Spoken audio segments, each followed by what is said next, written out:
You are listening to a Reverie original podcast. Please download the Reverie app to get the best in queer film, TV series, music, and podcasts. Stream out loud.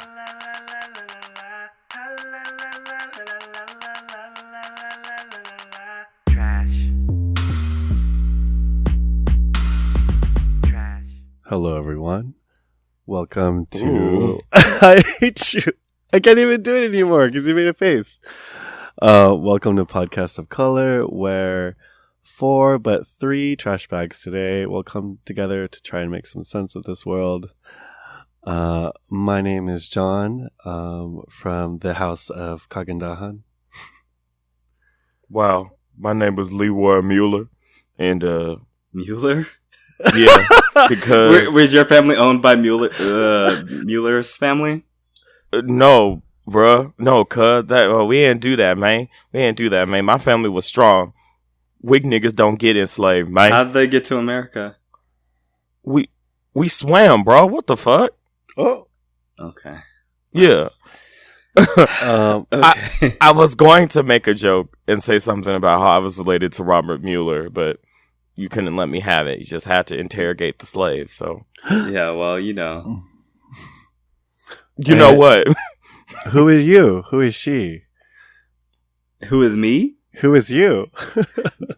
Damn, who am I? Who is you, Sharon? Who is you? I didn't want to say it like that. Bays of the House Eleganza. Oh. So you think you're Eleganza? I know Eleganza. Uh-oh. What are you? What is you?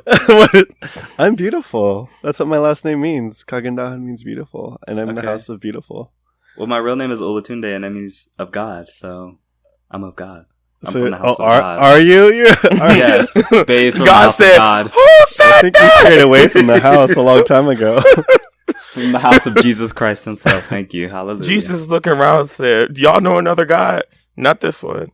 Not a true...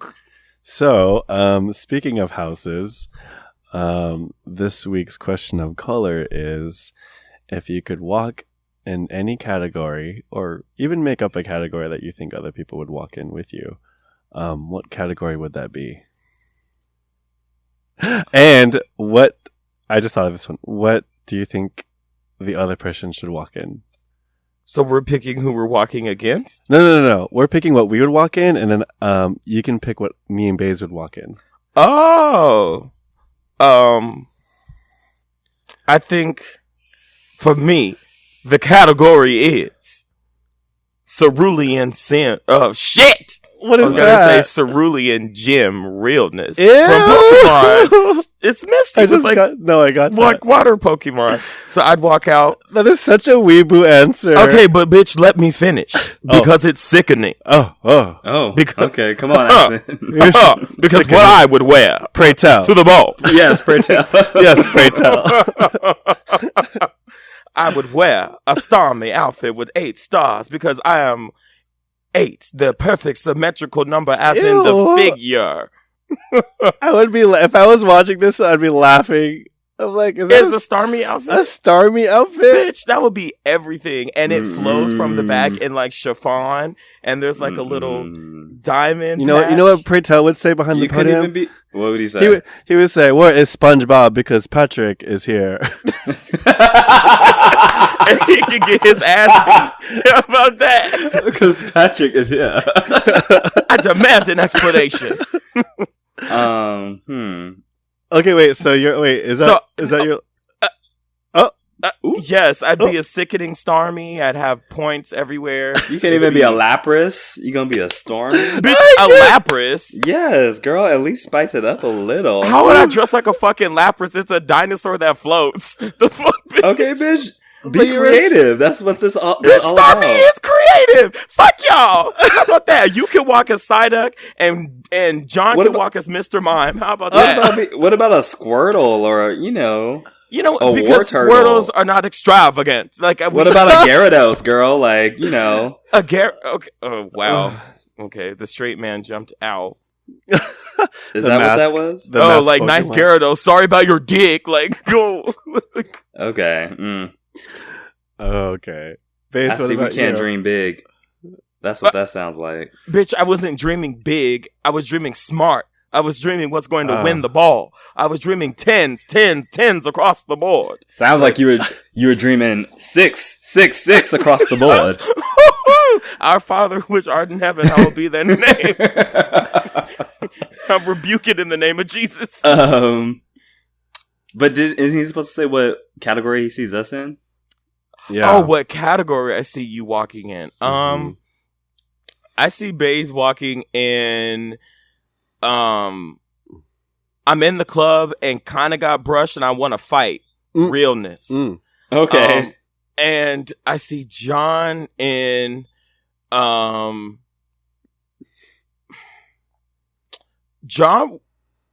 John's would be category is waterfalls, flowing water. Bodies of water. Thank you. Yeah. And okay, Aquarii. And he would be wearing a Cascadian cerulean gown Okay. that would drape and flow over the floor, and as she I like how he gives it description would turn and I just into get a nothing. whirlpool. A whirlpool. It would turn into a whirlpool from the top. And Wow. tens across the board. Oh, thank you, sis. Of course. Now I feel And bad. Baze settles with 4s and 3s and 2s I and numbers. thought we you must can't go know. below 6. Bitch, you did. Ah! Okay. Anyway, Wow. is it my turn yet? It's your That's turn. Barbara DuPont. It's your turn. Category is Versailles. Oh. You've heard of Marie Antoinette. Well, she ain't got nothing on these cakes. Let them eat it. And that's this week's episode. Let them eat cake. Mine. Mine. My fit includes a crinoline. Chile. Like those, huh? Said Chile. Chile. Mine's is a crinoline. You know, like those things that they used to give them the hips, or maybe it's hip padding. I actually don't remember what they actually wore back then. With the train, and of course I'm going to be wearing like those old school heels that men used to wear back in those days. Of course I'm going to be wearing. I really like powder blue silk, with gold trim. Of course my face is going to be beat, not with powder though, with Fenty Beauty, of course. Wow. Of course I'm going to be rocking trophy wife on my cheekbones, and probably on my eyelids. Definitely going to be wearing a huge, gigantic powdered wig, with a bird cage on top of it, with a live bird inside. And yeah. Oh no! Don't And do an that's Asia. Don't do Huh? Asia. Hopefully that bird is still alive. I don't know who that is. I'm That's talking not gonna about be actual what birds people were in the wearing. cage. I'm talking about what people were wearing during the 18th century. but- I don't know nothing about who Asia is or what she was doing. He's talking about the putting birds butterfly. in the cage and they just fall out dead. Oh, okay. I know who Asia is. Never mind. Ooh. Ooh, you better I put like some- her actually. No, my bird is gonna be alive because there's not gonna be any reveal. It'll just be there. Yeah. I was debating between that and like just feathers, but I feel like feathers would just be expected. I would have to have a bird. Keep it Feathers. interesting. Maybe a hummingbird. Feathers would be Ooh, bitch. expected. Ooh, the category should be birds. Ooh, I'd be a bird of paradise. What a good category do one. I see Rakeem in? Oh, God. I see him. The category is. Sunday school. The category is Baroque. Church. Yes. Wait, do But you, you actually just broke, B-R-O-K-E, and you just or- showed up in like Oh. a ratty tank top and some shorts. Oh my god! Zeros across the board. She came boiling her hot dog water. It's that hot Cheeto dust on her fingertips. Boom. She's spreading for the children. What is Wow. that? What is that? No, never mind. Let me stop. Anyway, continue. Uh-oh. Spam? No, Oh. I was like, maybe it's potentially problematic. So never mind. Okay. We're gonna move on. Category is move on. What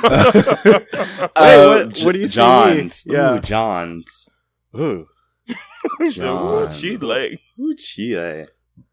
I would say category is What's that fucking movie called? Shit, I can't think of the name of the movie now. What's that fairy movie? And they're fairies in the forest. Fern Gully? Category is Ferngully. And John just like shows up. You know what really made me think of that? Your photo shoot. Because Rakeem had titled me as a wood nymph, and I was like, well, facts are facts, America. Yes. And so like John has like some big, gigantic, like what's like it's not quite pink, but it's not quite purple wings. Oh, a bussy? And they're just huge. And he has like a gold crown, like one of those like fairy like crowns, like the really delicate looking ones. Aww. With like a diamond in the center. And thank you. And I think something sheer that wraps over his body. I don't know what color yet. Blood orange. Yes. Oh, yes, bitch. Yes, a blood orange. Have you seen that on Project Runway where she's like, it's blood orange. And she's like, it's blood orange. Bitch, it's red. That's someone who doesn't see possibility. But yes, that's what you'll walk in, John. And it'll be tint across the board.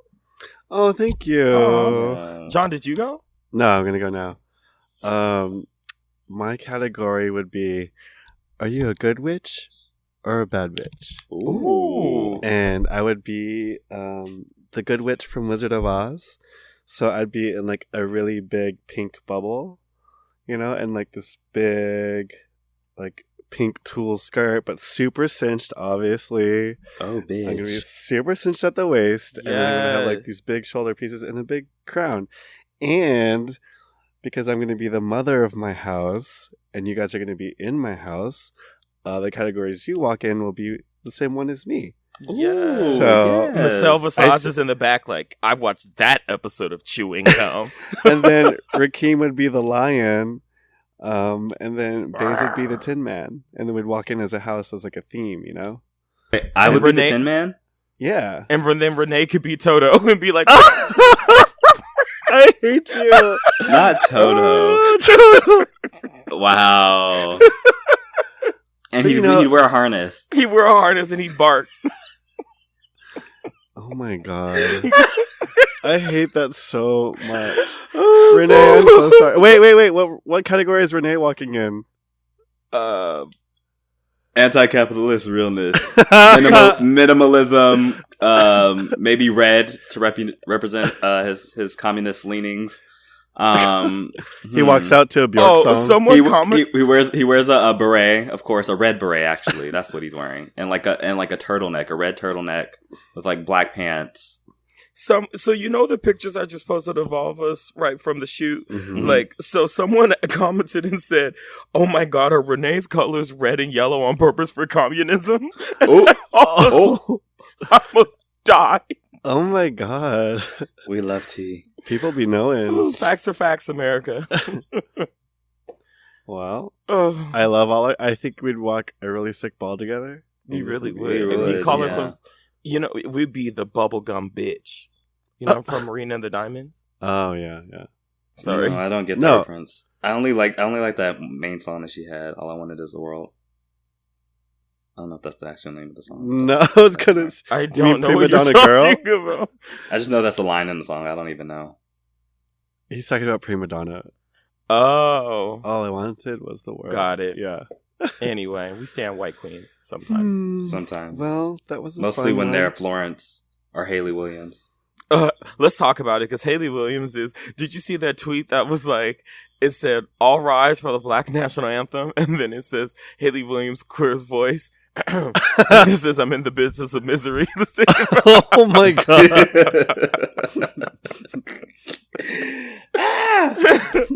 Okay. Anyway, we've been fucking around for too long. We'll move on. Moving on.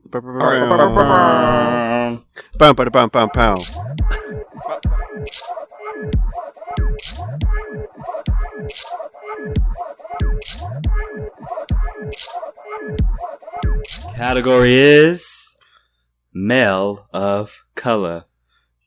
The Heinous. ghetto. Justice system. Sexually based offenses are considered especially heinous. In New York City, the dedicated detectives who investigate these vicious felonies are members of an elite squad known as the House of Abundance. These are Mother's stories. Shout out to @charlatan on Twitter for that video. Base. John and I were dying because you just said, you said category is male of color, and it's not male of color. Ooh, bitch. Should we do it over again? Let's do it over again. No, you're fine. Bitch, and now, okay, so now this is in there. No, but shout out to that because that was really funny. Oh, that was great. I exited out of it, so Electra's y'all gotta do it impact. over again. Oh, Wait, man. what'd you say, babe? I said I exited out of it, so we gotta do it over again. Oh, are you serious? Dang. Oh, fine, I didn't. Ugh. Now this is in there too, bitch. I'm tired. This is See so, when you do clownery, bitch. this is so unprofessional. Anyway, category is minutes of color. Yes, I did it again. Whatever.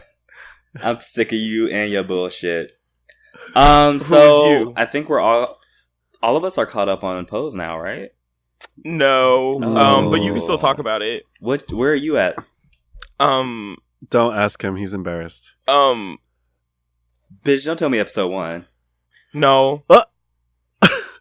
Is that Close. a for real no? You're really hot. Is it episode 2? Yeah, I'm on episode 2. Oh, bitch. Lord Jesus. We already on episode 7 now, girl. You gotta catch up. I know. I just saw the I haven't seen last night's episode yet, but Oh, I'm at bitch. episode 6. Why did I rush to watch this if y'all niggas not caught up? well, I could have been slowly thing- enjoying this with my man, and I was like, oh, I have to be ready for Monday because the girls are going to be gagging. Well, I caught up to. Well, I didn't see last night's because that came out last night, so I don't know how. I was at work today, so. Okay, excuses, John. I'm tired of the anti-blackness. Category is excuses. Category is anti-blackness.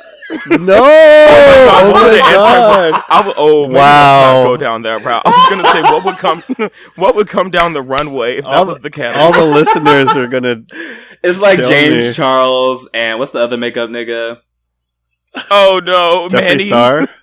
Jeffree Star and like Post Malone and Iggy Oh Azalea. no, Oh my god! They're gonna Kim walk that Kardashian. category. Of course, Trump, probably Paul Ryan. Maybe Mitch McConnell. what's the girl's name that like she tries to pretend like she's Republican light, but she's really just a full Republican? Meghan McCain. Oh Um, God. Oh, I hate her. You. What Oh, I about, don't like her. Stacey Dash. Stacey Dash. Stacey- No, she's not relevant enough to be in the category. Dang. Dang. You know when they're just like they said something like, "Oh, well, she came down there and she was like wearing," and they're like, "Oh, we don't wear Macy's on the runway or something like that." Mhm. That's what happens if Stacey Dash comes on the thing. I know, Oh, honestly. girl. They're like, whose mother and father let this girl out? She's like, I don't have a mother or father. That's like, wig. Queens do not go to Party City. That shake and go yourself. Oh. The only queen. But how are we all? You guys all liking the show so far? I'm completely caught up. I have to say, so I was really like thrilled with the first episode. But I definitely like was not excited as I wanted to be about the acting initially. And I really feel like as the show has progressed, the acting has gotten significantly better. And I was more forgiving of that anyway, just because the pilot is like the pilot. Like that's just to kind of show you what the story that they're trying to tell. I didn't really expect it to be giving me everything that I wanted in that first episode. So I'm really enjoying it. The acting's gotten great. I find that the dialogue is much better. It flows. It feels less. It feels less like characters, which is what I felt in the first episode. Like especially the way that especially that the black trans women were interacting with each other. It was like, yes, darling, and da da da and da da da. I was like, it felt like I was watching Grey Gardens. Like it was just like all this like acting, and now it's like toned down, and it's like, it's really cool. But and then you're also getting a taste for Electra in the way that she is playing the part. She's playing like the upper, East Side or West. I don't remember. One of those. She's playing the upper class courtesan. She's not like the regular girl, so she's putting on. And so that explanation, I think, made me feel a lot better about her, because I think initially I was like, wow, she feels like a character. But yeah, what are y'all's thoughts? Oh, there's so many thoughts. I have so many feelings. I know, there's so many categories. I mean, I think this show first, it's like it has the most QPOC cast and the biggest transgender cast as well, right? Of like all time? Of all time, yeah. And then Janet Mock just became the first trans woman of color to direct a episode on syndicated TV. That's insane. So it's like, it's almost like, for the community, by the community, which is great, because that's never really happened before. Yeah. So not just to mention like the IRL things, but so there's that, but there's also like all the stories that are being told here. There's things that are affecting the community. We're talking about racism. We're talking about transphobia. We're talking about how the cis white gay men weren't very friendly to the community, like the queer community, the queer community of color, to be specific, trans community. We're talking about the ballroom scene, obviously. Then, we touch on things like subjects like passing in the community and what sort of lengths people are going through to achieve a certain aesthetic.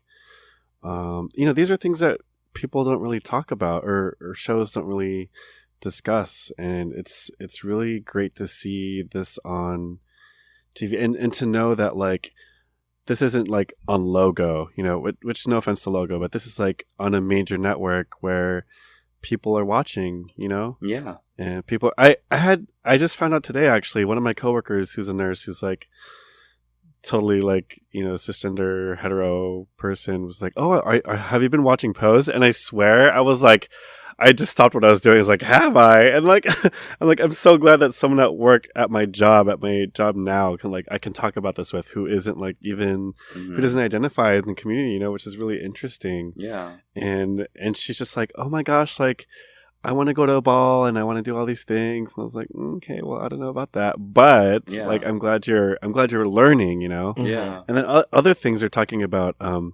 there's a lot of like HIV awareness, and they were talking about things like seroconverting, whether symptoms, like they're really educating people. And to me, like, I got so emotional in a way that doesn't feel like an infomercial.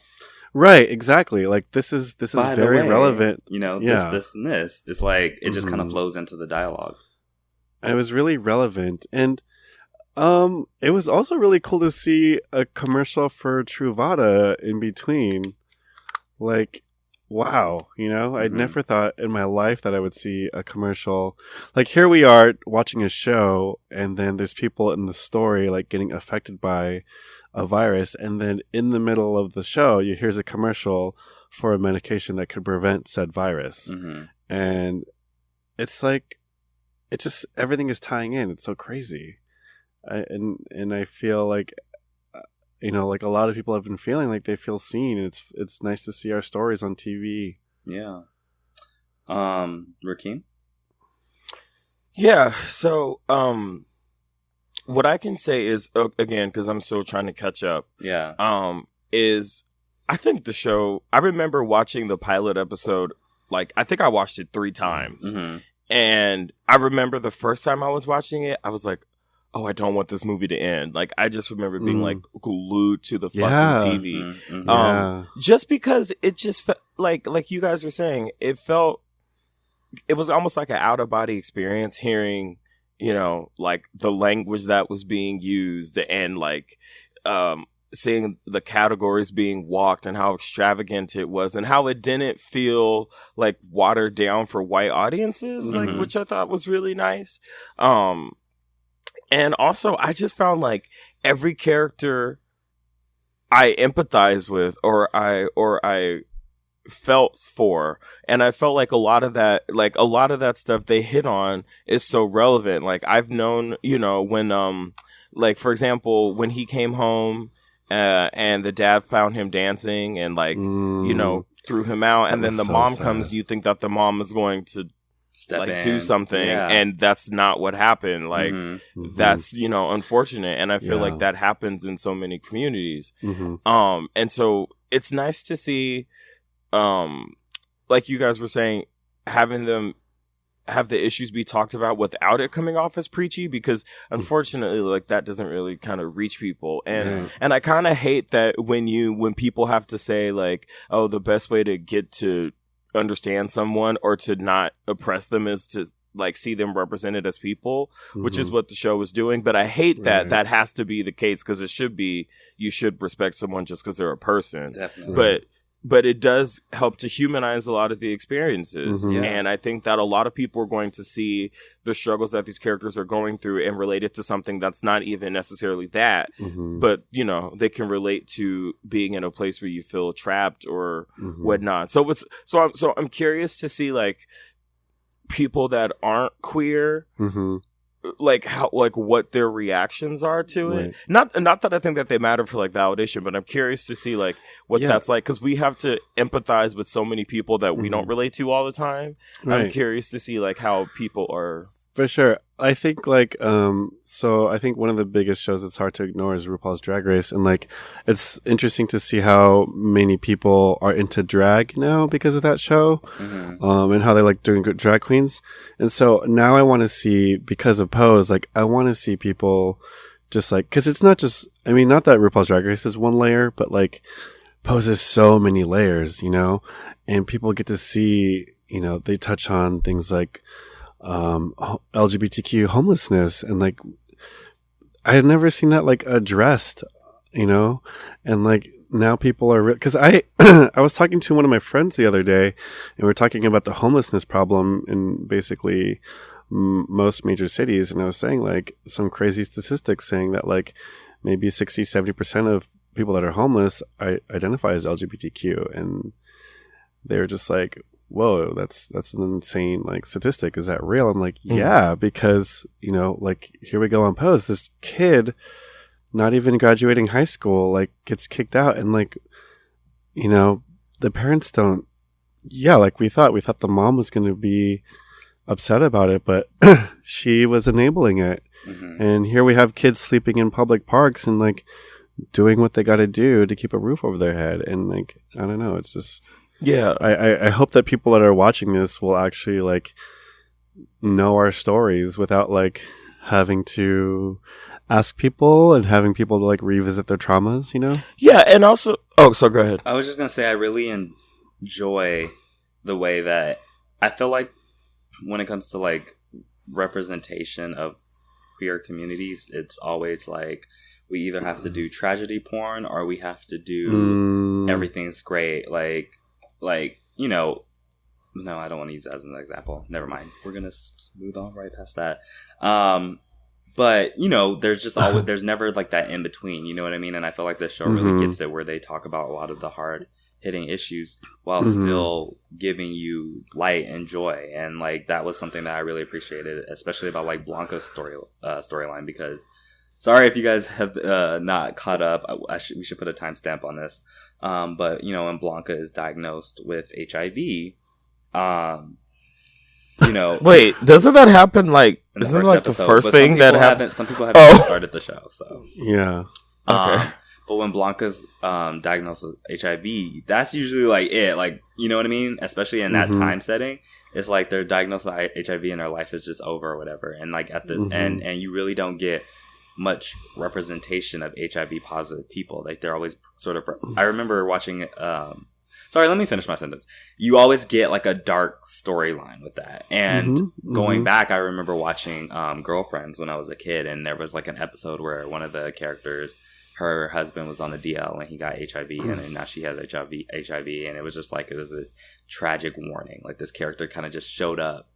I love Girlfriends, by the way. It's not a drag on Girlfriends, but just that this character who was HIV positive kind of just showed up to like be a warning to these other Black women that, you know, you are at risk at becoming HIV positive, and then went away again. And I think in this storyline, to have like these central characters who are HIV positive and still living their lives, it's really meaningful. And I mean, that's as someone who's not HIV positive, it's really meaningful to see that, because I know so many people in our community do live with it, and I'm sure it's not helpful to, to have to see the tragic aspect of that all the time. Right. That's a good point. Yeah, and I was going to actually make similar points in that it's nice because, like you were saying, a lot of it is based off, or not pros, but a lot of times it is based off of trauma. And so being able to see like the range of people, like the characters remind me of like Olivia Pope and not Viola Davis, Annalise Keating, and that like they are like POC and queer characters, but they're like fleshed out, and they're not, stereotypes or that kind of, like, they have personalities, they have wants, they have goals, there's like there's struggles and like motivations for things, which was great. The only thing I will complain about is I'm curious as to how he got into the new school with that routine, but other than that, drag. Yeah, that scene was super awkward to me, but I don't know. I said, so I'm waiting for you to pop off. Like, what I thought it was super inappropriate with the like touching of the professors and like. But I also feel like if you guys know like how, I feel like it was also a very New York scene, and it was also a very arty New York scene. That like, and if you guys like honestly just like hanging out, like even just going like go to like fucking Brooklyn. And go out on like a Friday, go out on any night really, and just kind of see like the performance art pieces and like the things Bayside get cultured, huh? I said Bayside get cultured. Just go out to New York and get maybe cultured. you guys go to Nice or Bitch, shut up. No, I'm just saying that like there is definitely that like arty do whatever devil may care like that aspect to it, which I kind of was like that didn't seem that out of the realm of no, not at all. I was just being sarcastic. It was very like reminiscent of like Flashdance and like, and like I got what they were trying to do. I was just kind of like, I'm waiting for the dancer to like jump out. I also think that maybe you might be applying like modern standards to like, because in the 80s I'm thinking that might have been like what was considered super good, to be honest. Ooh. No, but I'm serious. Like our standards of what we consider like a dancer, like people are not going to be. What's that YouTube channel that has all the dancers dancing and they always go viral every once in a while? Ellen. I don't fucking know. I forgot, but it's some dance. It's like a dance studio. I think it's a dance studio out here. Yeah. No, it's not going to look like that. It's going to look like whatever they were doing in the 80s. And there were some dance moves that I recognized from like watching a lot of 80s movies. So I think maybe it's just like they were really just going for that era. I get it. But that was a really nice way of him saying, educate yourself, bitch. No, I'm okay.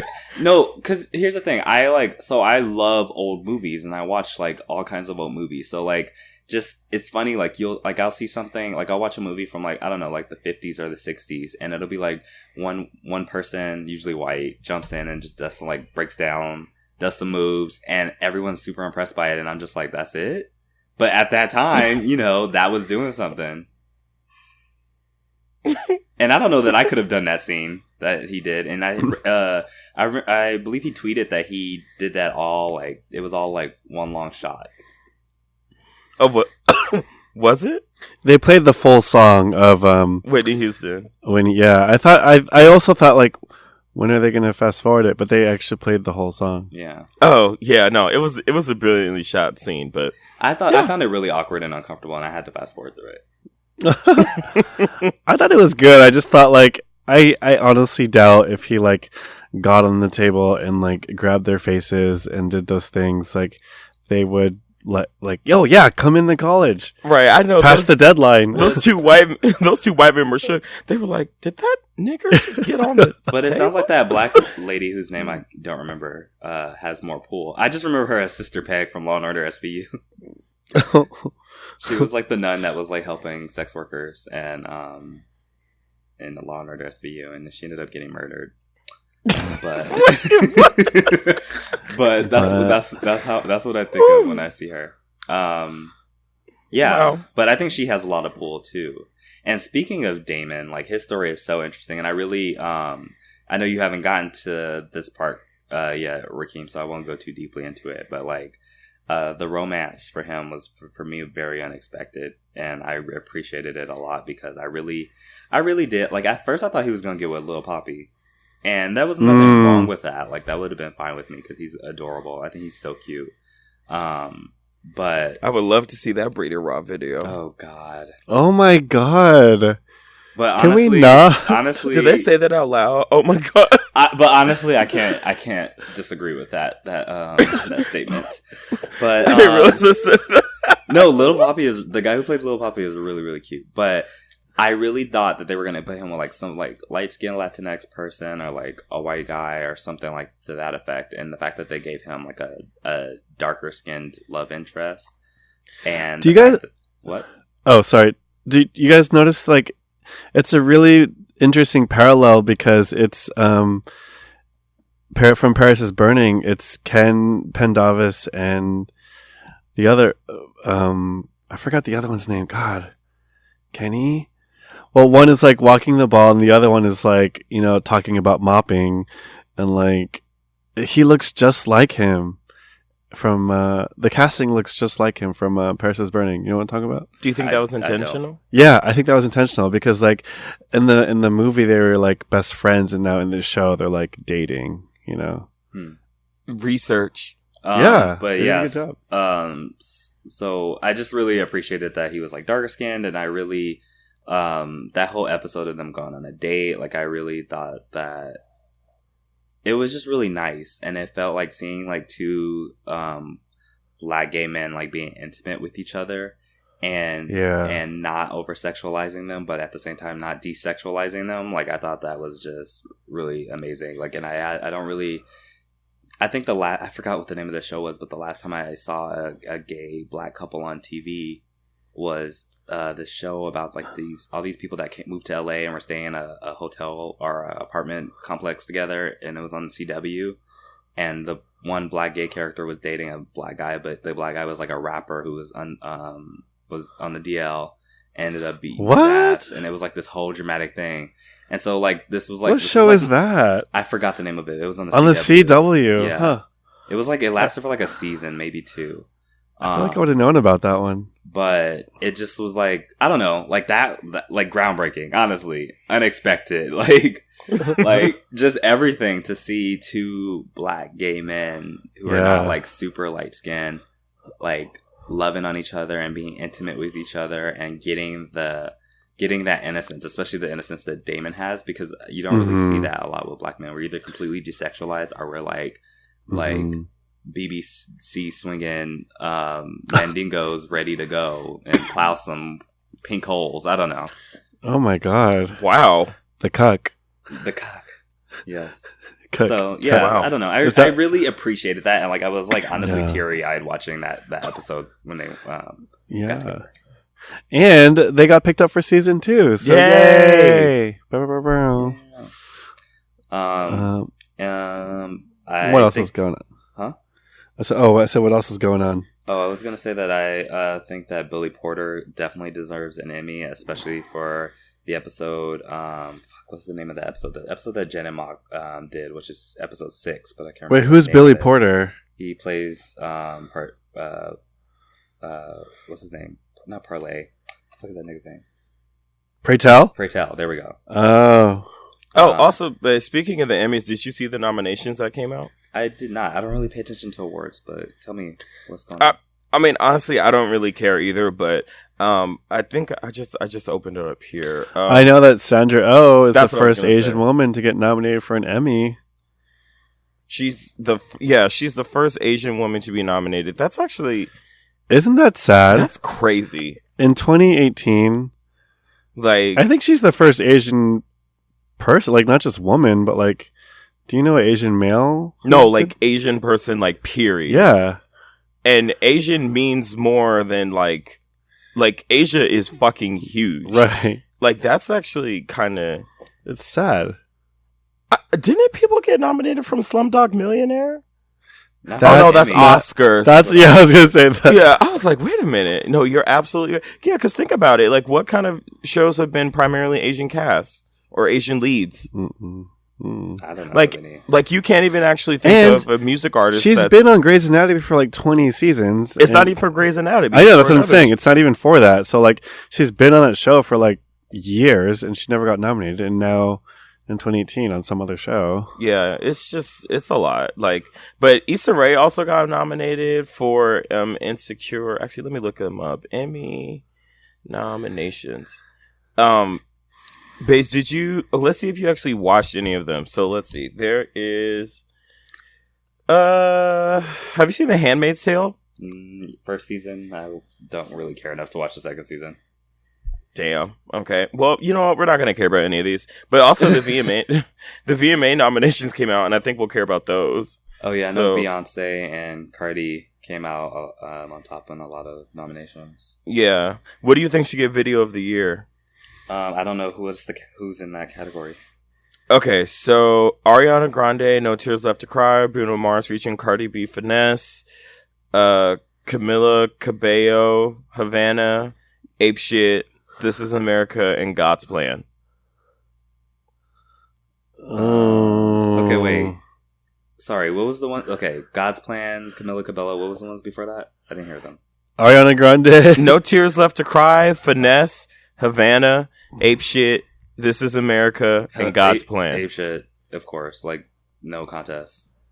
Tears Left to Cry. No Tears Left to Cry would be probably my second choice. I don't really know all those videos, but God's Plan is not that good to me. It's just him giving people money. I don't even know what the video for Havana looks like. I don't know what it looks like either. I'm still surprised she made it into a solo career, but, go off. It's okay. Normani's coming. Yeah. She's on that. Oh, yes. I can't wait. Camera ready, Normani. Yeah. I think Ape Shit should win, but I feel like they're going to give it to Childish Gambino. I feel like This Is America? No, that doesn't deserve that over Ape Shit, honestly. They're gonna give it to him though, because I think I think the general public, like white people, love Childish Gambino. So they do. Yeah, he gives them lots of reasons to. Oh, what does that mean? What do you mean? What does it mean? He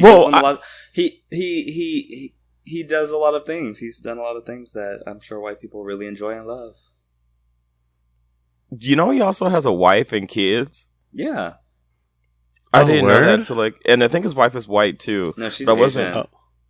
She's Asian. Yeah. No, really? Or she's like half Asian. I don't know which country. That's so funny. I was just thinking about how Childish Gambino likes to rap about how he's into Asian girls and like he thinks he deserves a pat on the back for that.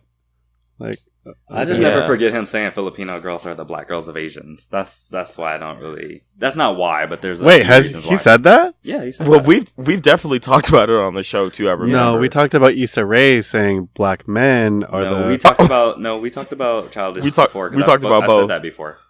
Oh, John was quick. No, bitch. No. First of all. I'll tell you which nigger was being anti-Asian. I was just about to say, see how responsive he got when he got to throw a black woman under the bus? See? No! He said, my God. He said, no, but this negress Issa Rae, that bitch. I can't.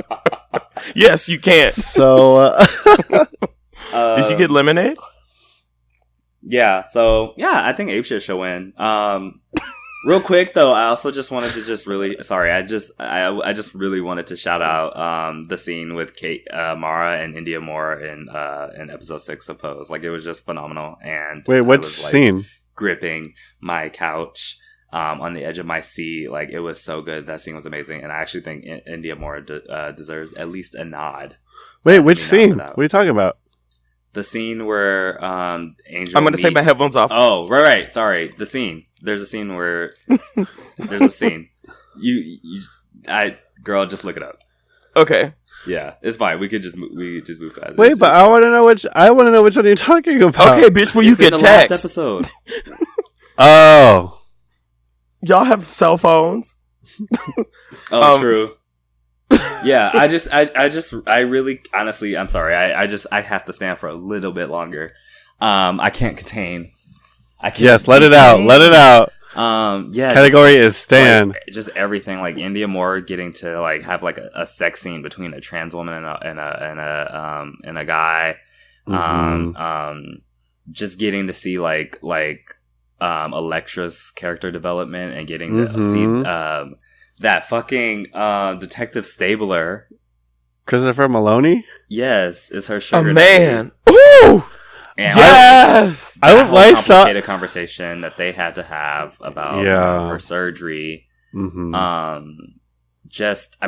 Blanca's interactions with her siblings after something the funeral happens. I don't want to talk about what happened, but after a thing happens, it just was, I don't know, like just the things that they tackle. And I think the thing that's just stuck out to me the most was the Christmas episode where they're all having dinner at that restaurant. Oh my god, I was crying. And the red pumps. Ugh. Just the importance that found family holds in this show is like, I think for me, especially because it's something that we literally been talking about since we started the show, and even before we started the show, it's just like, it's such an important thing to me. So it's like seeing that on national television, being celebrated. That was going to be my other question to Caller. Which character do you guys identify with the most? Do you want us to answer that? I'm going to answer mine now. Okay. Fuck the doc. No, I'm kidding. I'm joking. Well, we're still on this, so I was going to say I identify with Blanca Evangelista because, like, she's trying really hard to, she's doing what she can for these folks, and she is opening her home to folks who don't have one, and that her house is, like gonna do it the right way. There's no, not right way. Let me just take that out. But there's going to be no suppose like school comes first or education or like nothing illegal, and she just wants she's looking out for the best for her kids, and I feel like I identify with that a lot because I feel I sort of want to do that as like that's like a goal to me is to be in a position to, and I sort of do that with you guys too. Like anyone is welcome in my house anytime they need to, and my friends know that, and I don't know. So we technically can say that we're hosting now. Wow. Okay. As long as you do it safely, yes. Do you? So who inspires? Which character do you guys identify with the most? I think I'm gonna wait to answer that one. Yeah, me too. Okay. But yeah, so like the importance of family, like seeing that on national television has been like really like amazing. And I just was at Poppy Juice this past weekend, and like just being in that space and being surrounded by people of color and feeling that love and that positivity. It just, I don't know, it just like honestly it just makes me feel genuinely giddy. Like it made me feel like so happy and excited to see. Yeah, you looked really happy. Well, not just that, but I mean the show in particular. It makes me feel giddy and excited to see something like this celebrated in the way that it's being celebrated, and it's like this on top of the Friends by the Carters. Just seeing people brag about their friends and talking about how important found family is, I think is just I don't know. It just feels so validating, I guess, because I feel like we talk a lot about found family and what it means, but to just see it validated by television, as much as representation shouldn't matter and you shouldn't find validation in TV, I still do. And you know what? It feels good. So, yeah. Good. Thank you. Yeah. Thank you. Thank you. Which one should we do? Did you guys see God is a Woman video? I did, and I have entered the church. You have? I have. Listen, I have entered the church in full stand-up into Miss God is a Woman? Antifa Grande, yes. Because Antifa Grande. She stopped a hurricane by fingering it, bitch. Like, I was over it. At that point, I was like, everyone, like, what's the point? Like, who else is doing that? The artistry jumped out. I said, what a bad bitch. The colors in the paint and the purples and the lilacs, and she just looked beautiful. I didn't understand it. I didn't know what that was supposed to mean, the symbolism, but it was pretty to look at. I felt Go ahead.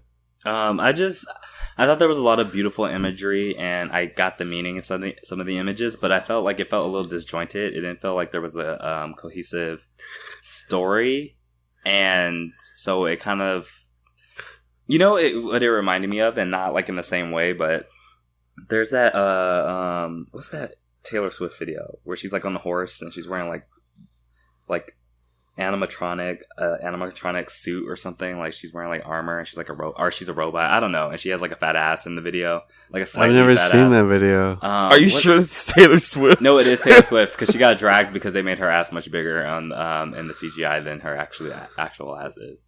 Ooh. What was the name? I don't remember the name of the song, but it was like this whole like weird thing, and it was like they were just kind of throwing imagery at us.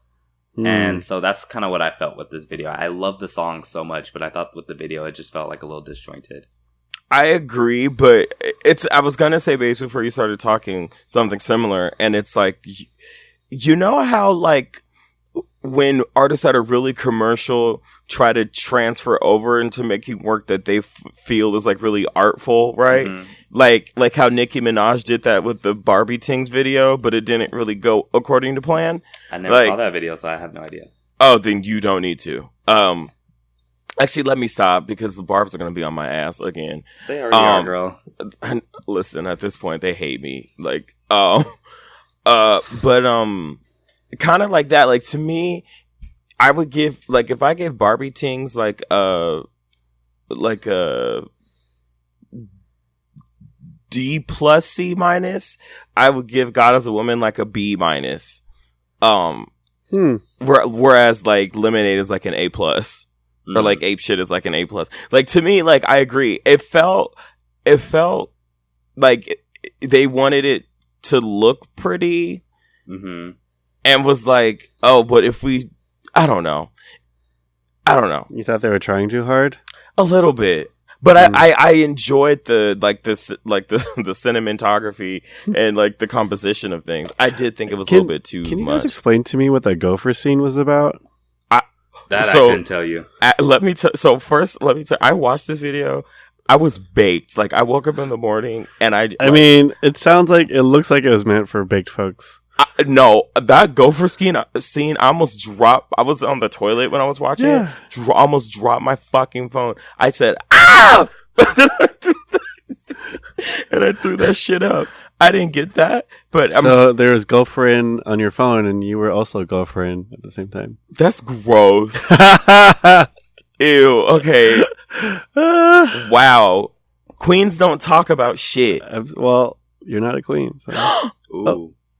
Oh, I'm sorry. Well, what's that scene about? I don't understand. I don't know. I'm not a queen, Baze. What do you think? I honestly, I don't know. I got like with the artistic stuff, and like I got like I did like the thing where she had like the men holding her up while she was. Oh, that kind of didn't make sense to me, because she was already holding herself up, so it was just like they were kind of just like holding her, I don't know, stomach in.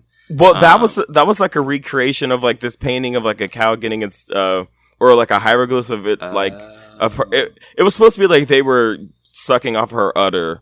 Like, oh, I did not get that at all. Yeah, and I was looking for the deeper meaning, and I still couldn't find it. You were like, okay, this is pretty. There's a lot of women with weave. Yeah. I did like the scene where she's like reaching out. I like that someone I forgot, is it Venus? Is that the name of that painting? Where she's reaching out. Somebody changed the woman that's being reached out to on the shell into Beyonce. Which I loved. You know what it reminded me of? It reminded me of an anime opening. And I was just like, if there was like Japanese pop music or rock music over this, it would be a great intro to like Naruto. That's exactly what, and like now it makes sense to me. She literally looked at an anime opening and was like, oh, that. And that's her music video. Interesting. I thought that No More Tears Left to Cry was a better video. Like, in terms of just like consistency, and I thought that this video was visually interesting, but I just thought that it felt like it felt like a cut and paste. I wonder who the director was for it, because I know the one that did No Tears Left to Cry did Humble and like a few other things. Oh, I love Humble. Yeah, Humpa was amazing. So it's also really interesting, like, to see what music video directors, people, and what they do, like, based off of the artists that they work with. Because I would have never guessed it was the same person. Yeah.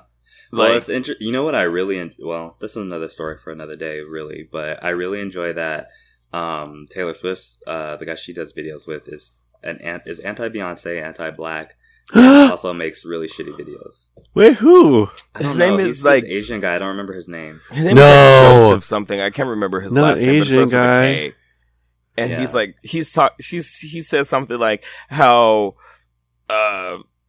look what you made me do, inspire Beyonce or some shit like that. No. Or whatever. And it's like, or some bullshit like that. Oh no. I don't know. And not only that, but he worked on a video during their Destiny's Child days, and he tried to like make a comparison, saying that Taylor was way better than all of her ideas and stuff. And I'm just like, you worked with Beyonce when she was in a group.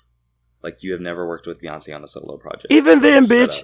Taylor Swift. True, but I'm also saying you're still comparing apples and oranges. Listen, if we're gonna really spill the tea, Taylor Swift doesn't hold a candle to teenage Beyonce. Bitch, 90% of the pop stars don't hold a candle to teenage Beyonce. Who's singing like that?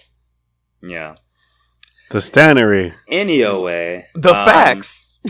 Anyway, Kylie Jenner was on the cover of Forbes.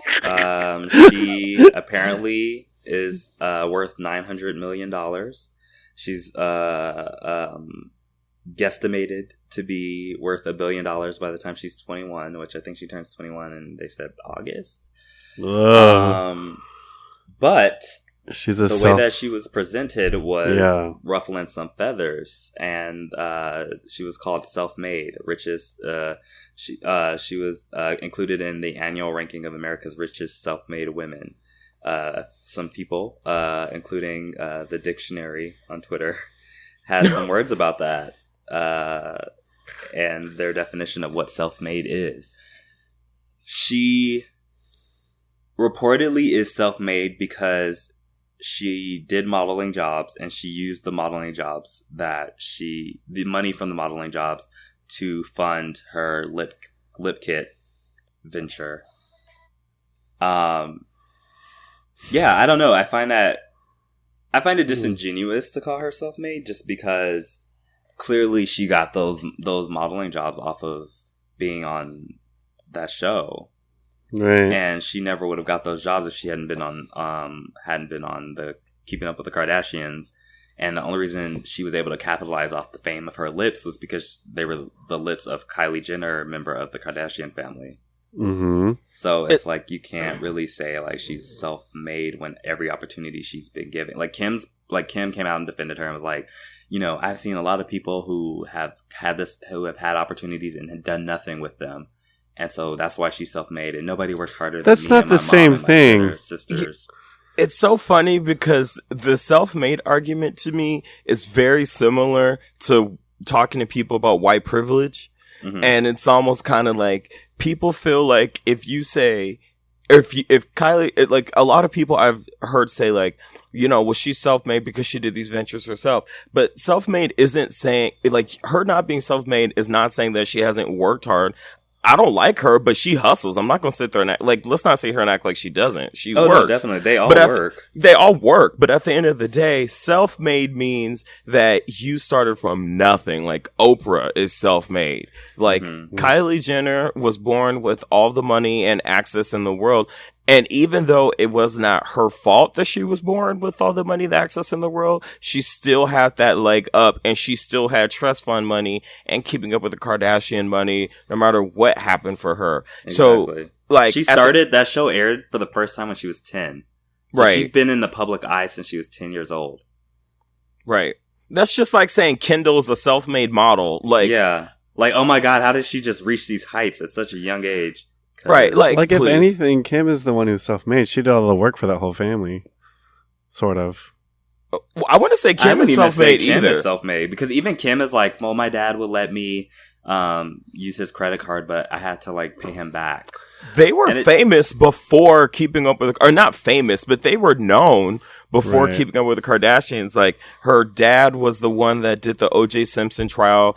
And because of a lot of the connections that they had, she was able to work with celebrities as a celebrity stylist. And with Kylie and what's the other one's name? Kendall. Your parent is Caitlyn Jenner. So it's like, because a fucking Olympian. So it's like, you've always had a leg up. Like, your parent has a fucking gold medal. So you're not self-made. Sorry. Like, you work hard. I've heard terrible things about Kylie's products, but she works hard. Yeah. I mean, I was reading this article that was something to the extent that she basically, according to this BuzzFeed article, that her product is nearly identical to something called ColourPop, which is a cheaper cosmetics brand. So I mean, apparently they use the same production company. Girl, I don't know the words of it for this shit, but and formulas and stuff like that. Yeah, exactly. They share like all of that. So it's interesting. And then her markup is just like, it sounds like what it is that her stuff is just like a more expensive version of ColourPop. Like, what she did was like use similar ingredients. And according to this article, it's saying this blogger uncovered that Kylie's lip kit formula is cheap as fuck by Augusta Folletta. It looks like she kind of just is using the same ingredients and then just slapping her name on it and then upping the price. So I don't know, but she apparently made $900 million, and that's how much she's worth now. And it's I don't know. It's nothing wrong with that. It's just like, come on, like, let's not call her self-made. Did you guys see that people are trying to help her go to $1 billion by donating to her? Yeah, which honestly, is like a GoFundMe. That's insane. Honestly, I get why people do that. It's just, I just wish that people acknowledge. The only thing that bothers me with Kylie is, we don't need billionaires though. So, but anyway, keep going. Sorry. Well, that, yes. But also, like, it just bothers me because I feel like the discussion around her isn't as, like, productive as I would like it to be, because she, like, that whole family makes profit off of black features. Like, and that's why a lot of people don't fuck with her. And I feel like that's never, like, brought up. And when it, like, so I watched The View a lot, and they were better talking than me, girl. I have to stop. That's my listen. It's like torture, but I love it. I don't like Meghan McCain, but I love Sunny, and Whoopi's kind of crazy. But Whoopi was saying how, like, oh, she is self-made, and everyone, and like Sunny was like, Whoopi, girl, no, like, you're self-made. And Whoopi's like, I'm not self-made. I have all my family that helped me. We made. And I was like, I had to stop because I you know what, I like Whoopi a lot more now that I don't watch that show. Right. Yeah. Anyway, sorry, I don't know where I was going with that, but sorry. No, it's okay. Yeah, I mean, yeah, it's just when we're talking, words mean things, especially now that Trump is like mixing them up and all around. And it's important to just call things what they are. There's nothing, if you guys want to say she's the youngest, she's trending on becoming the youngest billionaire ever, hurrah for that. But, like, let's not call her self-made when clearly this girl has been on TV and has been making money since she was 10 years old. And, like, don't donate money to her. I don't really care about that. If that's what people want to do, that's none of my business. But it's just that's just stan culture. But it's just like, there's like other things to give $1 to. You're gonna give $1 to a millionaire, like, to get them to a billionaire. It's like people doing the streaming parties to, like, get their favorite artists to trend or like to chart. People, like, just stan culture. Yeah, that's stan culture, honestly. I understand why people do it. It's just like, girl, I guess. But, like, it's also don't do that if you owe me money. Like, that would, imagine someone being like, I just donated $50 to make Kylie Jenner a billionaire, and you're like, but didn't I buy you Chipotle last week? So what's tea, bitch? So the Bad Girls Club has some fraudulent contestants. I don't know if they're called contestants. The Claremont twins. Have you guys heard of them? I've seen them Are they on from Twitter. I don't know what Claremont? they do, but I know who they are. So they're these No two shade. black twins. They were in the Yeezy campaign. That you might have seen their picture by Terry Richardson of them like sticking their tongues against each other. No, Ew. and keep it. Yeah. No. I really will never be able to understand twincest. It's just not one of those things that I'm ever going to be able to stomach. I got dragged actually for my making a Tumblr post about the Peters twins. Oh, you did did? Do you remember them? I was just like, that's so disgusting. It just is. Like, I'm sorry, that's really disgusting for siblings to be fucking each other. And somebody was like, oh my god, they're not able to have a baby. You're being puritanical. Because they're not able to have a baby, it means it's okay. That's why it's okay. Ooh, if you can't have a baby, it's fine. I was like, okay. I don't talk to that person. Oh my god. But yeah.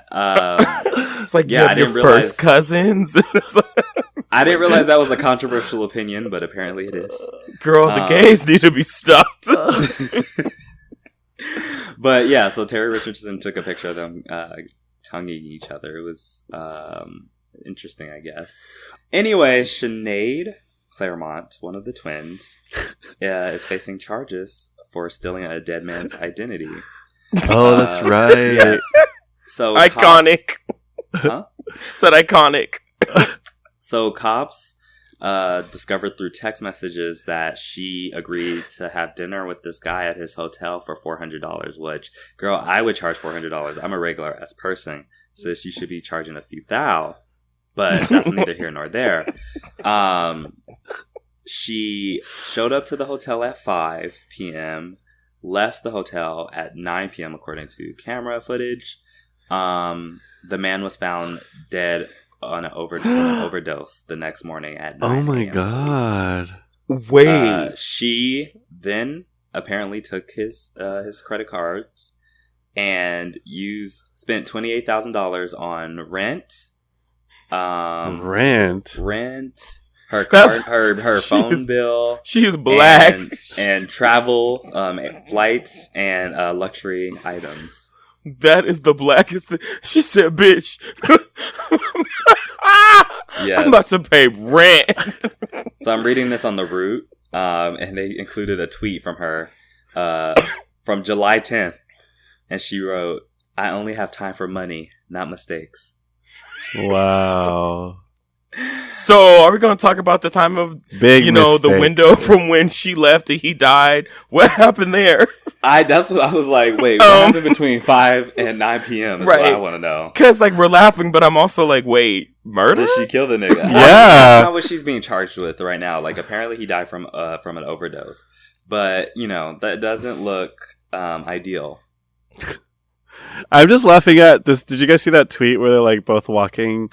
They're walking out of a restaurant or something. No, it's out of the court. Out of the ghetto. And one of them is covering their face and the other one isn't. And it's girl, that is your identical twin. You're covering your face, but your twin is right next to you. It's a meme now. I cannot. Oh man. A mess. Oh my god. I don't know. I really don't know, but I just was stuck on the fact that she only charged $400 for a date. Girl, you was in a Yeezy campaign. You guys have 800,000 Instagram followers. I mean, $400. that could be how long is a date? An hour? That's a lot of money in an hour. No, it isn't. Not if you live in that kind of lifestyle. Oh, sorry. I guess I don't really know the prices of. If I was for my regular ass lifestyle, $400 would be fine. What should we charge for everything else? I'm gonna write this down. I think for a date and for the attention that they have and all the surgeries that they've had to look like how they look, I would say at least $1,000 for a dinner date. For an hour? Yes. Oh, okay. I guess know your worth. worth. Oh. If I accepted the pickle juice, I would still You have to know your worth. I would not. Not if I was on their level and the level of recognition that they have. You will never be on my level. You can't compare when you don't compete. So with that, we're gonna move on. Okay. Is that okay? Yeah, that's fine. Okay. And we will see y'all in the discourse.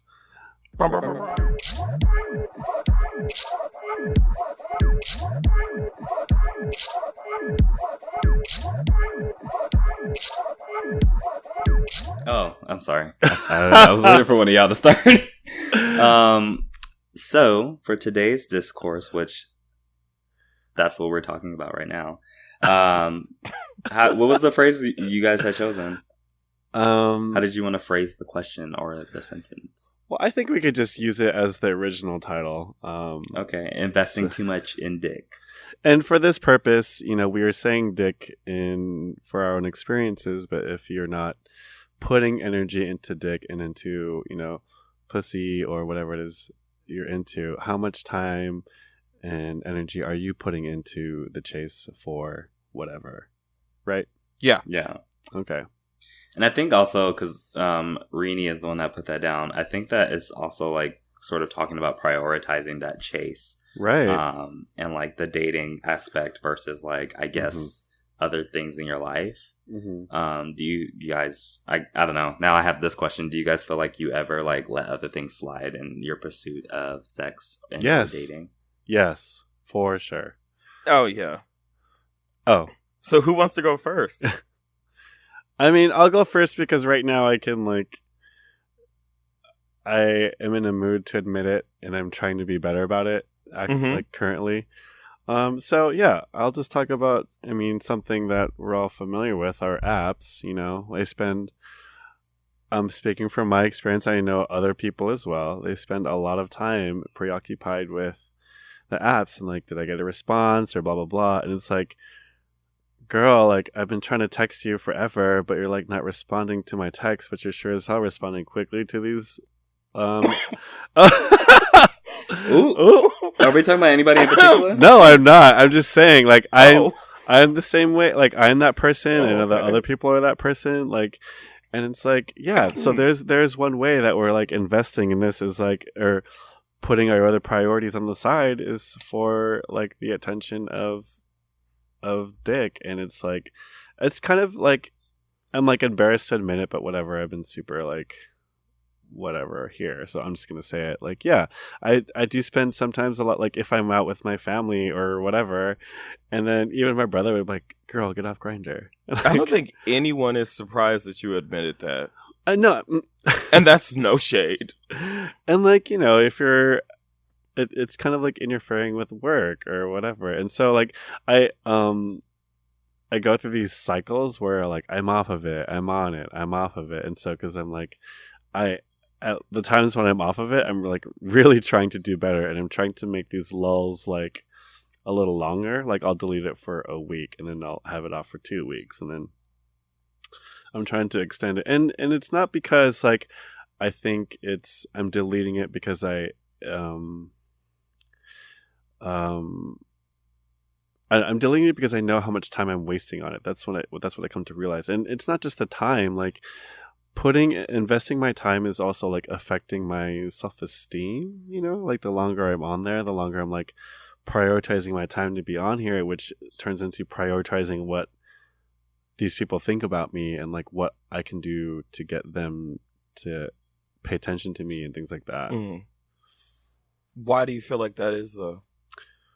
Why do I feel like what? Like why do you feel that you're on them so much? Is it a constant kind of like, I need the...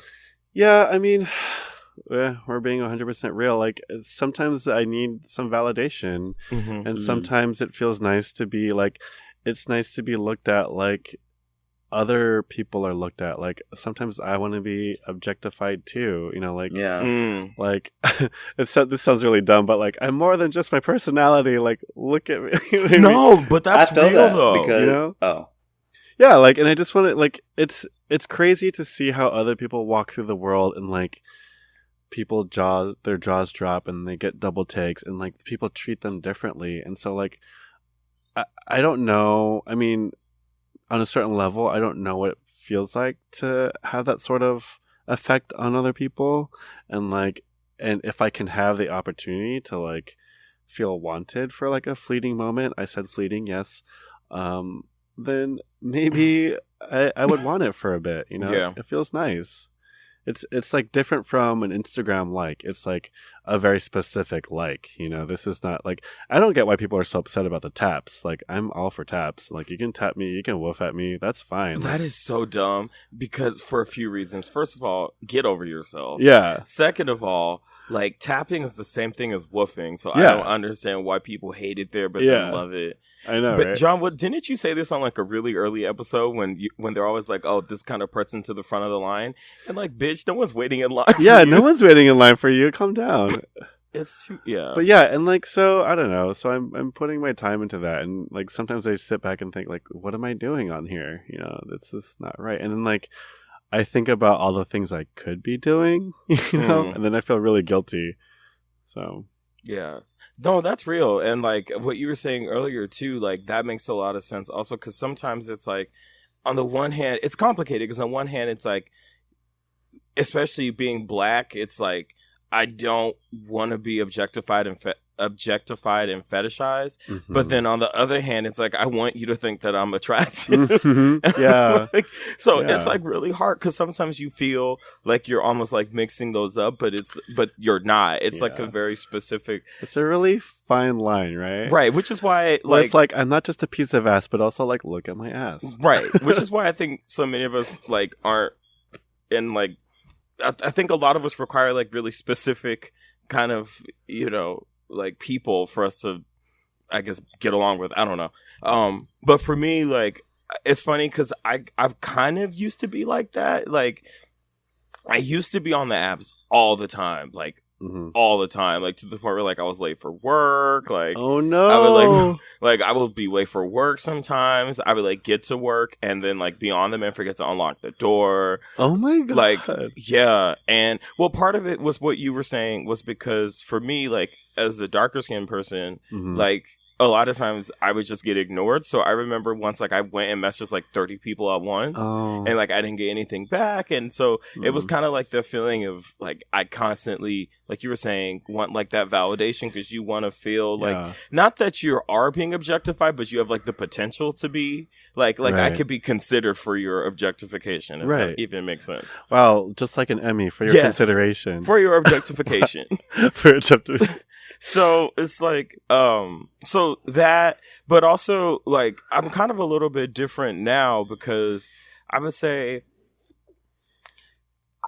I put time into people only if I really kind of feel like it's worth it. Cause I'm at a point right now in my life where I really, really like my alone time, like really like my alone time. And, if I'm not doing a project or working on something, like I'm usually either like at a bar or like at home.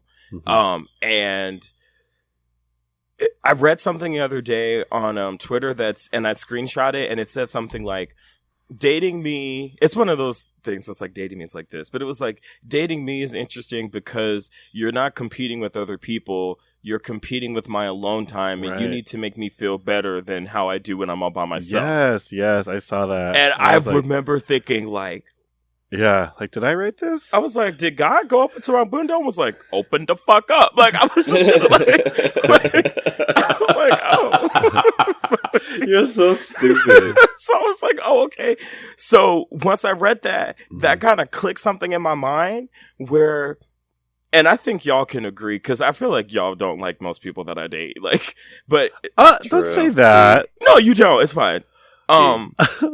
And listen, I barely like them too most of the time. Oh my god. But it's kind of like how I realized that like, oh, I don't like have to constantly be in pursuit of someone or something. And once I figured that out and I didn't have to, oh my god, I think my life has become so much better. Yeah. And that's only within like the last 2 months or so of me not just like actively, like there was always something. And I always assumed that everyone else was fucking with someone else. So I always like tried to I don't want to say keep backups, but like have people in mind and like all this other stuff. Because like you were saying, you want that constant need for it. But now that it's like, I've realized that that's not like that's not something I have to prioritize, and it's fine. And then also you save a lot of money like that.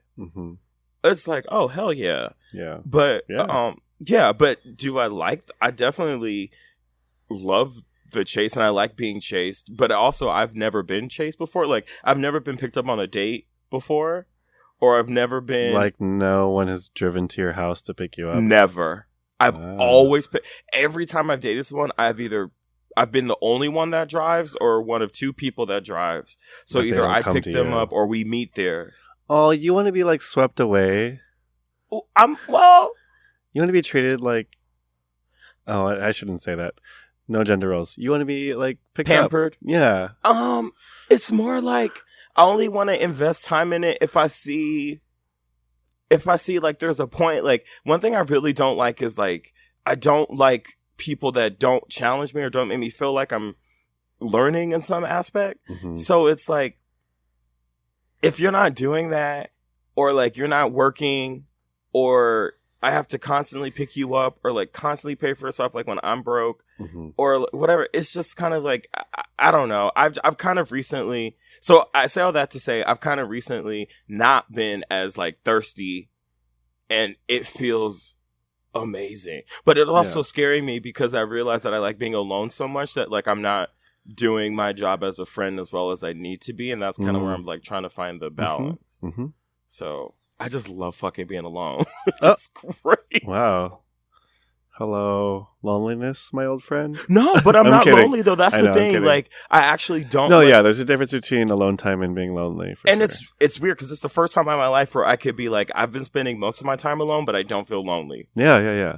So, Baze, we haven't heard from you in a bit. I know we all know you've been in a relationship, but well, I guess this still applies. Like, what sort of energy are you investing in for Dick? big dick energy. Wow, the BDE. BDE. I mean, I used to definitely be like on the apps all the time, but I guess I've never really like been the type to prioritize like actual dick, more so just the potential of it, and I guess the validation from the attention. Uh-huh. So like, I don't know, I guess like that used to be like a sort of like, I would go on, Fuck our drag. I would love to, huh? I said fuck our drag. Me and Rakeem, I look at it like fuck our drag. Well, mostly because I just wasn't like, I just didn't trust people enough to have sex with them, and it wasn't even like it wasn't like I thought they would give me anything. I just was like, I just didn't trust people with my body.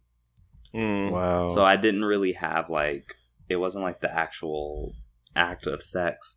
Fuck, that actually is really, the way you phrased that was really nice, actually. Yeah. Oh, thank you. He's treating his body like a damn. temple. What? I said you're treating your body like a temple.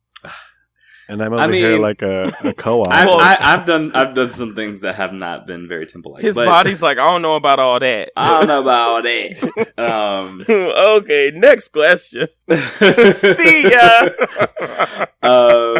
But yeah, I think that was really it. Was like I would just prioritize the attention.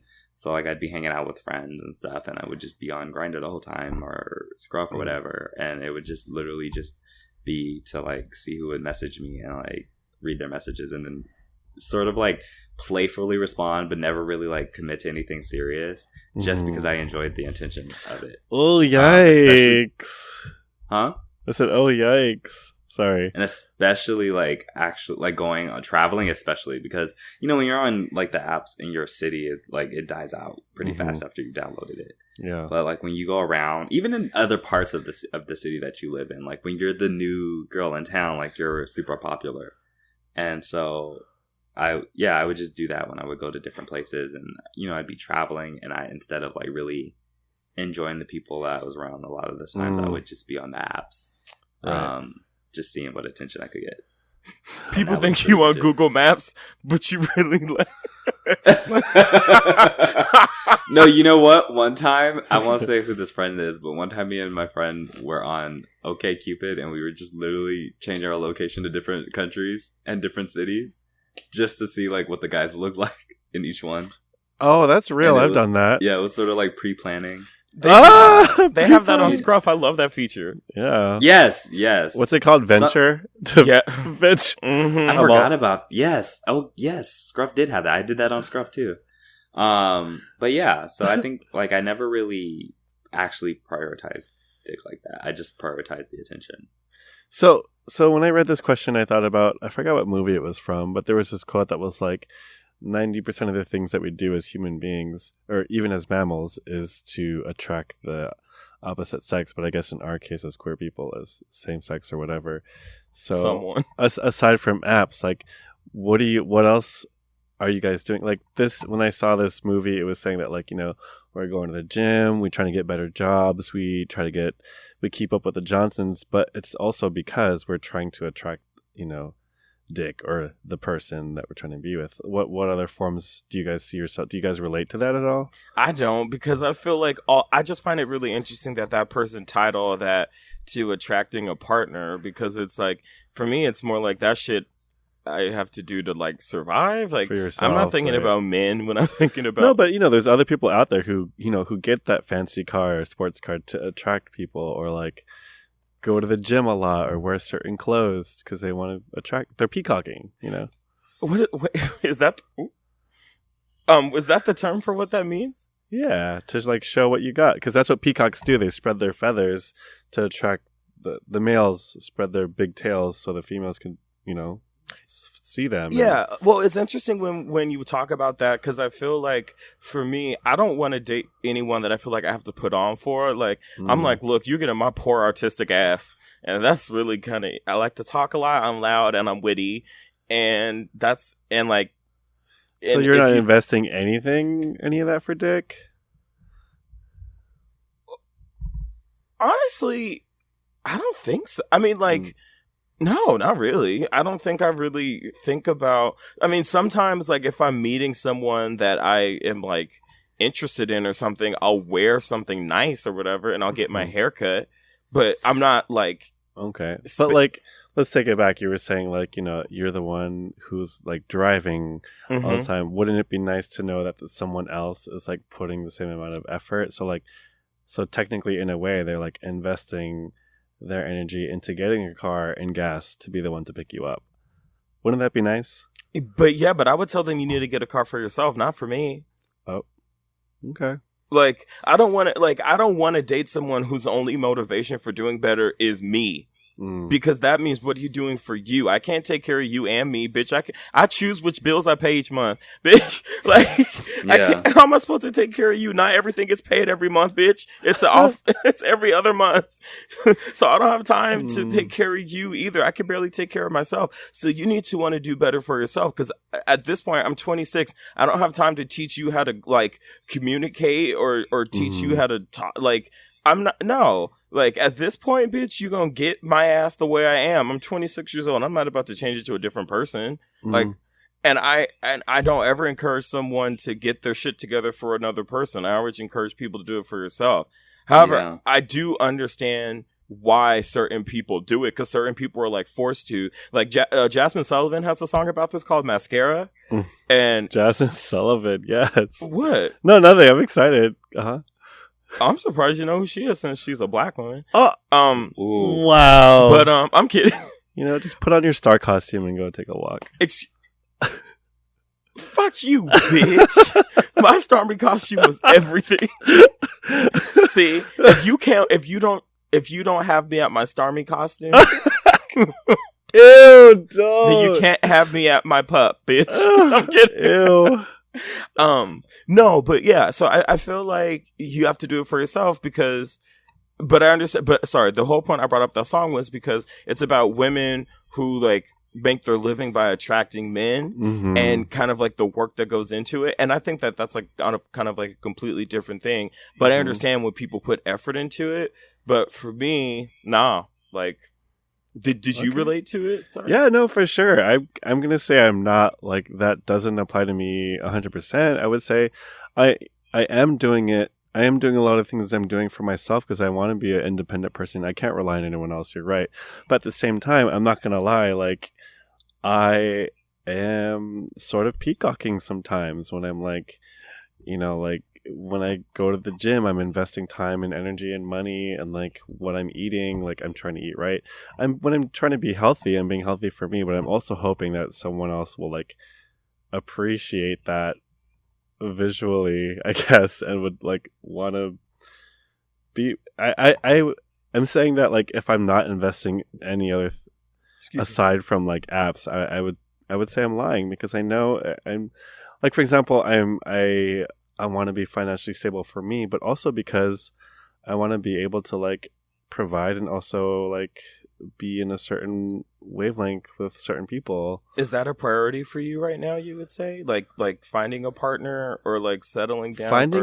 Finding a partner is not a priority for me right now, which is like probably the reason why I'm like been single for this long, because I know I'm not just gonna like jump into something if I'm not ready. Like I want to be in my mind, in my version of stable enough, right? You know, and I don't think I am at that point. I don't think I have like I don't think I have enough to offer right now. But like, so for the reason I ask is because if it's not a priority, why do you put so much effort into it? And two, wait, what was the last thing you just said? What is the last thing I said? Investing. It'll come back to me. Sorry, but so yeah, if it's not a priority, then why do you let it take up so much of your time? Because what I want in myself is what I want the person I'm dating to want for me as well. Do you know what I mean? I want success for myself, or whatever that looks like. I want growth for myself, and I want the person I'm with to want me to want more, to want to grow. You know, I don't want to just like be stagnant and then the person I'm with like be okay with me being stagnant, because then no one's going anywhere. You know, like, does that make sense? No, like, I fully agree. I don't want to. I hate this. Like, there's sort of like this accomplishment grocery list that people sometimes list on their profiles, like have a car, blah blah blah, like have a job, and like I'm not the type of person to like put that on my profile. I feel like it just happens, you know. But like I low key sort of can relate, because you know, if I'm gonna be the one like fronting everything financially every date, I don't think it's gonna work out, right? You know, so. Yeah, I think we would have to be on the same frequency for us to vibe, and yeah. So the things that I'm investing, I would hope someone would be investing too, but not that I am doing it 100% for the dick. I would just say I'm maybe like at a 50%, like doing it for me, but also doing it, and not even just for me. I think I'm doing it for my friends as well, the people around me. Wait, what do you mean by that? Like I want to just, so like right now I'm realizing how like the reason why I'm also deleting the apps and like not trying to focus on dick is because I'm realizing how much of that time I could be spending with my friends and family. Oh, I see. And like instead of providing like financially or whatever energy into dick, let me give my time, money, and energy to my friends and family, which is why, like, you know, with you guys, every time I go on a date with my friends, I always jokingly say, this is because I'm single. Like, if I had a boyfriend, I would not be paying for you, which is like semi-true. So I'm sort of trying to be better with that. Like, I'm spending more time with my friends and things like that, because I want to like not invest so much in dick. No, that makes sense. I'm proud of you for saying that. Thank you. That's growth. Thank you. Yeah, I'm really it really is. Yeah. Base, did you have anything to add? Sorry. No, not really. It was like all the single bitches can hash it out. But it's like not even just being so it's like I feel like you, and for you in particular, Baze, you're sort of like you have to invest to maintain the supply, right? Like I feel like it's like, for example, like we're out here trying to get it, right? Well, or some people are. First off, and I don't want a man. But I think there's almost, if not as much more work, but just the same amount in trying to keep, like, what, so you got the man or the dick or the woman or the pussy, like, what are you doing to keep it? You know, you can't just stop because you got it. You know, like, are you investing to keep it? And I feel like, I don't know. Well, I feel like that's a different conversation. Oh, okay. I mean, I'm just trying to make this topic relevant for your situation. I mean, it's totally fine. It doesn't have to be all things. I think that's a very different conversation. Okay. Yeah, like maintaining a relationship, I guess, is a little bit different. But yeah, like, are there any areas, John, that you feel like you invest too much time into that aren't dick related, or rather, like, where would you want to put more of that time? Well, I'm trying to be better now, and I'm trying to get back into school, which is kind of why I'm putting aside dating and serious relationships, and like not just that, because and also my job is super stressful, so I know the type of person I am. I'm going to like now I feel like I'm on a date. But like like with my job and work combined, I'm going to be a grumpy person, and that's not the person who I want to be in a relationship. So I don't think it's wise for me. Not that I'm like not open to it completely, but that would just be the disclaimer I would give to folks. Would just be like, I'm not going to be a nice person for the next year or two. So right, but also like I don't even think that's being mean. It's just like it's not. No. I got shit to do, and a lot of people I think feel like when you don't invest time in and like everything that you're like this bad person. Yeah, and it's like. I think part of that comes from this thing where it's like we're really facing the fact that we're adults, and it's like that means that like you're not going to be in high school and like see each other every day. Yeah, like you know what I mean. And like I think sometimes a lot of people have like a hard time kind of accepting that, and it doesn't mean that that person is like a bad person or whatever. But I don't know.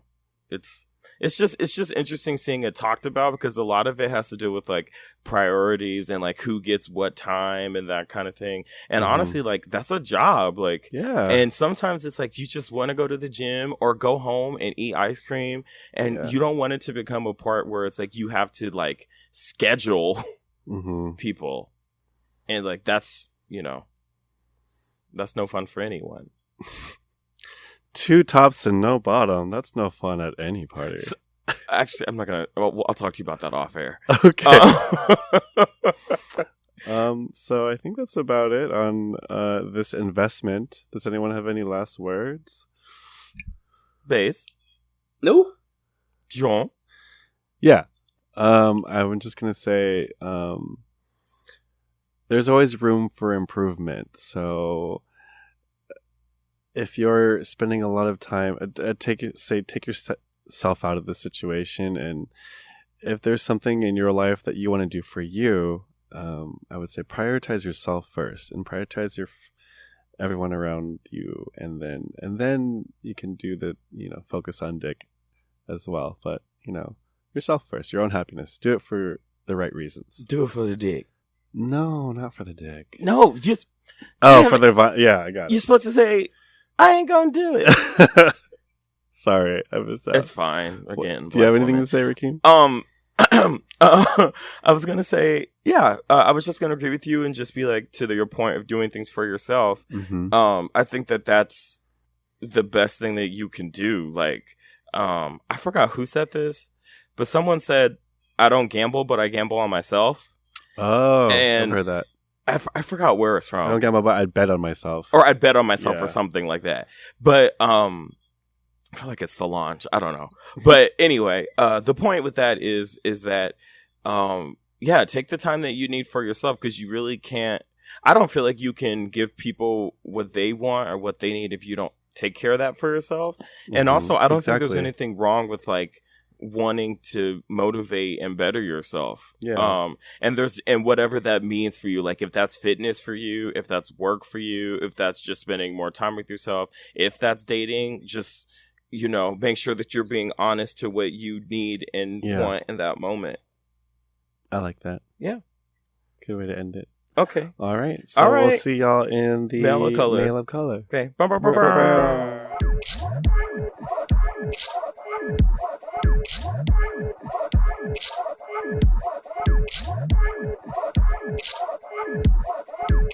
Hello and welcome back.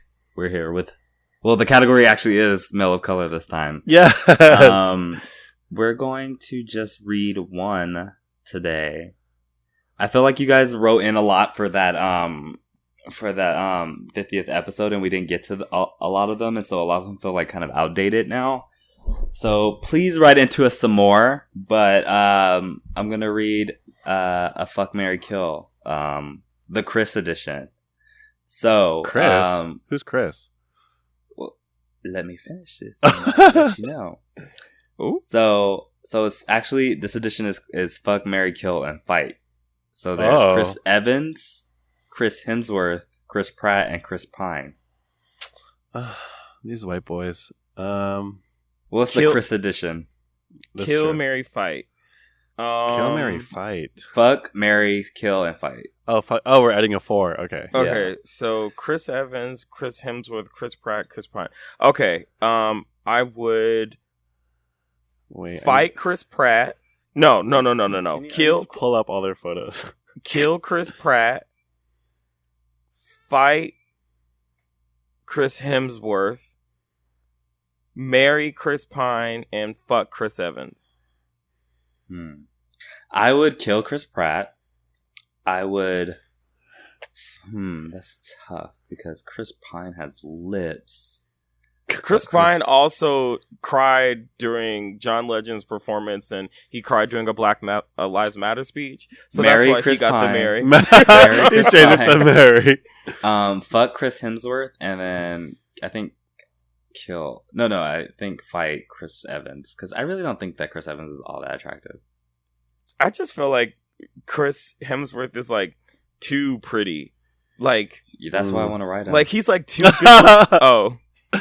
Well, I mean, yeah, I have a similar answer. I want to fuck Chris. Is that the one that Thor? Who's Thor? Chris Hemsworth. Fuck Chris Hemsworth because he's Thor. I just want to kill Chris Pratt because you really made me upset in the Avengers movie. Thank you. Like he's no longer separated from Star-Lord. He can't. Like, I'm sorry, you fucked up. Like, It's your fault. I was yelling at the movie theater. Like, why? Just shut up. So yeah, I'm gonna kill you. And that sounds really threatening. And then marry. Yeah, I think I want to marry. If this is okay, that we're all sister wives. I want to marry Chris Pine. Yeah, I guess we all kind of have the same answer. A slight variation between the three of us. But yeah, that's all. I know. I would fight Chris for Evans today. Wait, who'd you fight? Chris Evans. Sorry, I forgot Got that it. portion. Yeah. So thank you, Jose, for writing into us. Hi, Jose. What's your answer, Jose? Oh, he said. Oh, I'll write it. I have it. Okay. Sorry. Okay. No, it's just literally open on my screen like right now. It is on mine as well. Sis. Oh, go ahead. That was okay. Go ahead. Jose. He says, "Fuck Chris Evans, marry Chris Hemsworth, kill Chris Pratt, and fight Chris Pine." Yeah, we all want to kill Chris Pratt. No, so. he said, "Oh yeah. Yeah. But I feel like that chart is also like saying pancakes are better than French toast. Like it's just not accurate. It's an assortment of crackers. Assortment of crackers. I mean, Yeah, what is a group of white men called? a clan. Oh, okay. And with that, But yes, so I do want to say sorry. We did get we do have our day-to-day lives, so we did get behind in emails. So some of them did get quite old. But I promise to be better about the emails in the future. And please, I beg of you, please write more emails into us. Share your messy lives. Ask us for advice, even though we're not qualified psychologists or psychiatrists. Just whatever. If you've already written us, I want more updates on certain people's lives. Yeah, I want get us updates. I want an update in our friend who moved in Sacramento. I want an update of our friend who their boyfriend was cheating, but was also a listener. oh my God, yes, I want to know. Did y'all fight? I want to know. I want to like not E Hollywood. Where are they now? Stories. That I really want to know what happened to y'all whose boyfriend was. That was top 3 moments. That was a good moment. Yeah. Like you did that. Actually, we did get an update, but I don't know if I should read it all on that.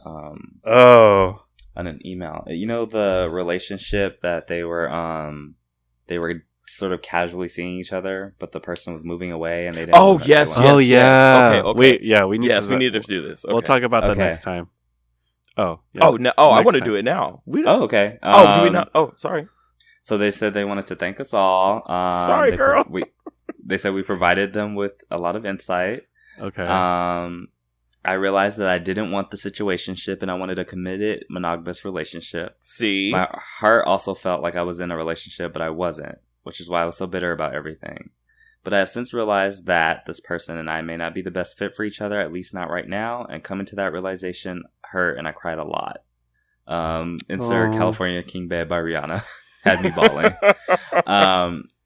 It is sad, but I feel in my spirit that everything will be okay. But I need to give you guys an update. Since I sent the original email, both the person and I have found other people that we were interested in, and the person is super into this other guy, and it's weird watching them become so infatuated with someone else in the same way that they were with me when we first met. They would get giddy and excited about this guy, and it's been really you got to cute listen to it. Yeah, and it's been really cute to watch, but it's also bittersweet. I have also met someone, though, who fits me in all the places where this person didn't. It's still too early. Yes. It's still too early to tell if either of our new interests will bloom into something else, but I do feel like this person and I's connection has shifted to something just as loving as it was before, but definitely more platonic. We talk, kiki, and tell each other about the people we're dating, just like I would with any of my girlfriends, except now I'm not bitter. Thank y'all for not only helping me with all of this, but for continuing this wonderful podcast. Y'all are literally my saving grace week by week. I have so many friends in this new city, but so few that I can relate to me in that way, because I'm a queer POC. I have both cried and laughed so many times while listening to y'all. I learned so much.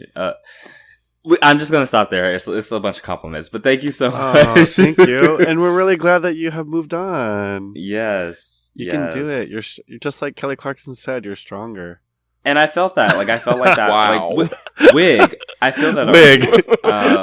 No, but I felt like that was where it was coming from. Like, I felt definitely like you had some feelings deeper. Absolutely. Than what you were admitting to yourself. So it's really good that you like acknowledged what your feelings were and you guys were able to move on. Yes. And you didn't have to cut the person off. You guys are still friends, and that's amazing. Like, that's I think that's like so many queer people's stories of like starting out as hookups and just becoming like sisters. Yes. Or starting out as hookups and getting rejected. Yeah. Stop.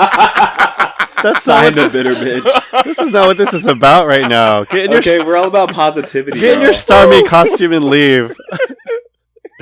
All right. Well, thank you so much. Sorry, the bitter bitch jumped out. Yes, write us in, and we'll see you all the next episode. Yeah. So wait. What about our promotion? Our Instagrams? Yes, you can find us on Twitter at trashbags. You can find us on Instagram and everywhere else at Podcastacolor. Also, Renee has a Twitter now, and I think it's podcast_poppy. Or Podcast Poppy? Yeah. Renee, what is his like cover name? Like Elway. Oh, Elway Zellweger. Elway Zellweger.